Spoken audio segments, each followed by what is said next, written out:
They play the Rockets, who are 0-3. It is the second night of a back-to-back, though, after a third game of a road trip, after an overtime game. So I'm not sure what we're going to see tonight.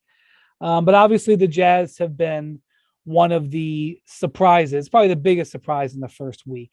Yeah. And you saw them in New Orleans last night, Andrew,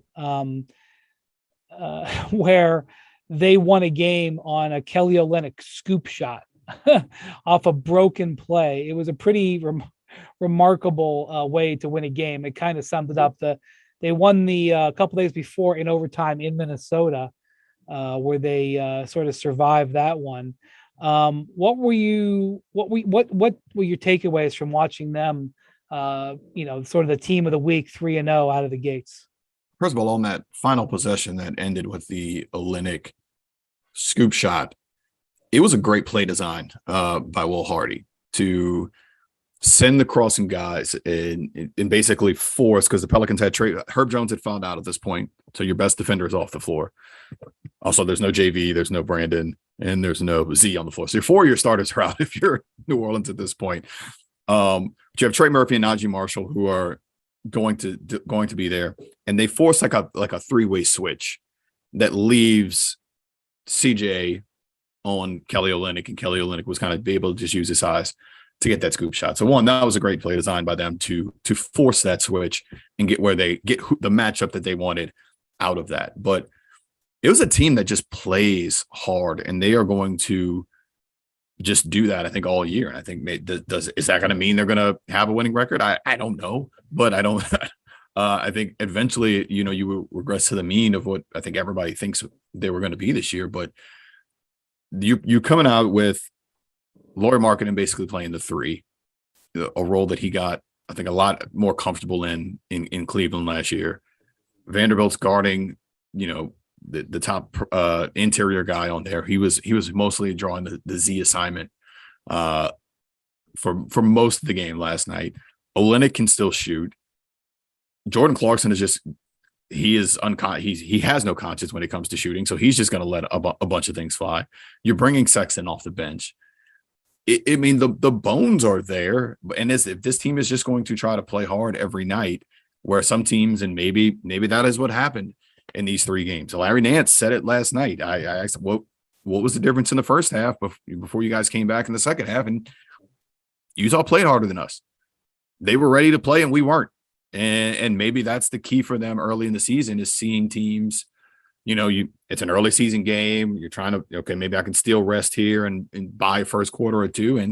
And you can't. I mean, they're just going to come out and play hard every night. And I think that's what kind of stood out the most to me, aside from the fact that they have a bunch of guys who can just score. Lauri looked really good last night. I wonder how he played in Eurobasket is kind of bleeding into the season so far. He just looks very confident so far. Yeah, I asked some people who are close to him about this, actually. Was it Eurobasket? Because he was the star for Finland in Eurobasket. Yeah. We talked a little bit about it. First off, he looks pretty cut too, but it's kind of like when the sun is shining, everything looks a little nicer. Like I checked, and his weight isn't actually that much different. He looks like his arms are like more cut, but he may be slightly a little bit heavier with muscle, but it's not significant.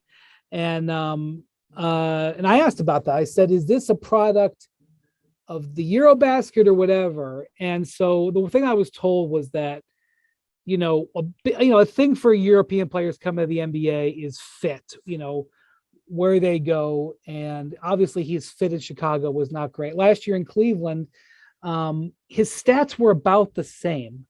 But remember, they had a bunch of guys who they were featuring over him, but he played small forward.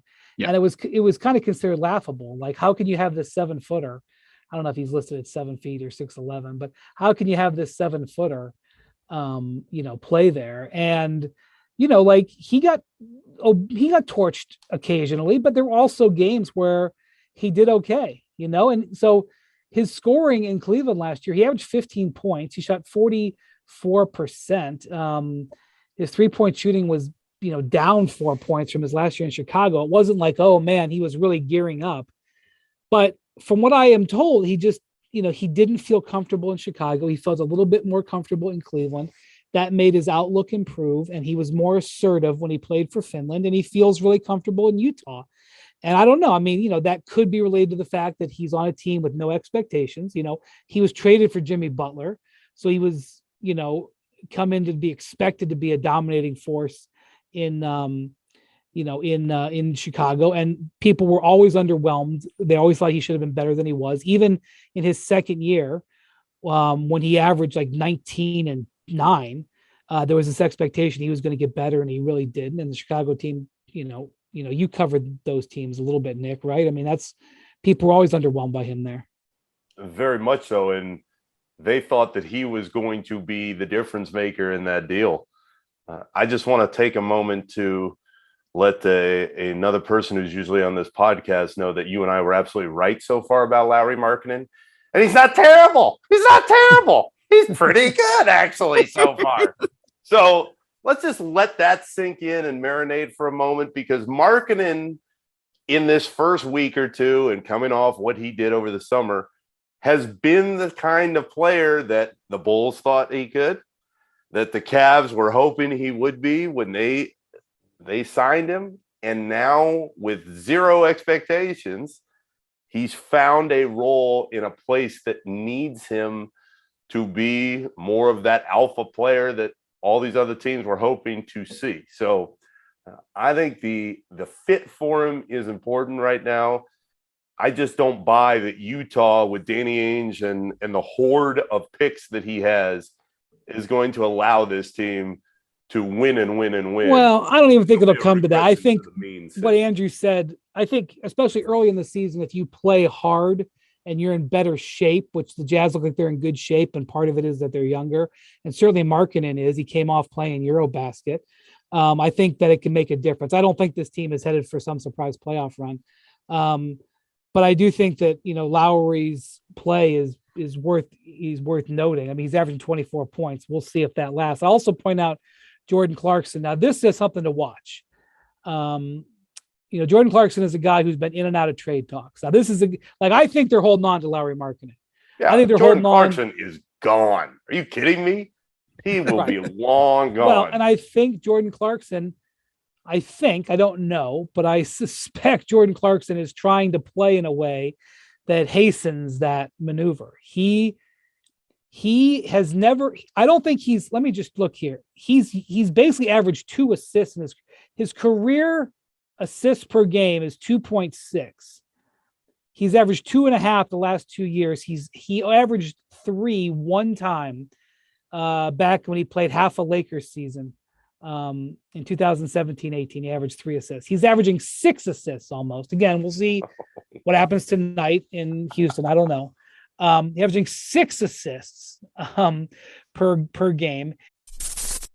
Thanks for watching ESPN on YouTube. For live streaming sports and premium content, subscribe to ESPN Plus.